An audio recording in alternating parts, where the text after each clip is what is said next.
சாவன் மாதத்தில் சிவலிங்கத்திற்கு அபிஷேகம் செய்து சிவபூஜை செய்வது மிக முக்கியமான விஷயமாக கருதப்படுகிறது. அதிலும் இந்த மாதத்தில் வரும் திங்கட்கிழமைகளில் இந்த வழிபாட்டை செய்வது மிகவும் சிறப்பானதாகும். இந்த ஆண்டு சாவன் மாதம் ஜூலை 11ஆம் தேதி தொடங்கி ஆகஸ்ட் 9ஆம் தேதி முடிவடைகிறது. இது சாவண மாதம் என்றும் அழைக்கப்படுகிறது.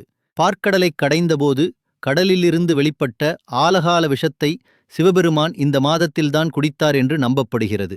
அந்த நஞ்சின் தாக்கத்தை குறைப்பதற்காக பக்தர்கள் நீர், பால் மற்றும் வில்வ இலைகளை சிவலிங்கத்திற்கு சமர்ப்பித்து ஆரோக்கியம், செழிப்பு மற்றும் அமைதிக்காக பிரார்த்தனை செய்கிறார்கள்.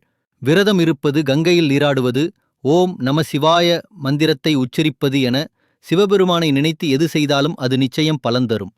வீட்டில் சிவலிங்கம் வைத்திருப்பவர்கள் தினமும் அதற்கு சிறிதளவு சுத்தமான நீரால் அபிஷேகம் செய்து வந்தாலும் சிவபெருமானின் பரிபூரமான அருள் கிடைக்கும். சிவலிங்கத்திற்கு நீர் ஊட்டி அபிஷேகம் செய்யும்போது தெற்கு அல்லது கிழக்கு திசையை நோக்கி நிற்கக்கூடாது என்று கூறப்படுகிறது. அதற்கு பதிலாக வடக்கு திசையை நோக்கி நிற்க வேண்டும். இதுவே சிவபெருமானுக்குரிய திசையாக கருதப்படுகிறது. லிங்கத்திற்கு நீர் சமர்ப்பிக்கும்போது பாத்திரத்தின் வகையையும் கருத்தில் கொள்ள வேண்டும். எஃகு அல்லது இரும்பு பாத்திரங்களை ஒருபோதும் பயன்படுத்தக்கூடாது, ஏனெனில் அவை அசுபமான உலோகங்களாக கருதப்படுகின்றன. அதற்கு பதிலாக வெள்ளி, பித்தளை அல்லது செம்பு பாத்திரத்தை தேர்வு செய்ய வேண்டும். லிங்கத்திற்கு அபிஷேகம் செய்து வழிபடும்போது அமர்ந்திருக்க வேண்டும் அல்லது குனிந்து நிற்க வேண்டும். நேராக நின்று சிவலிங்கத்திற்கு நீர் ஊட்டக்கூடாது.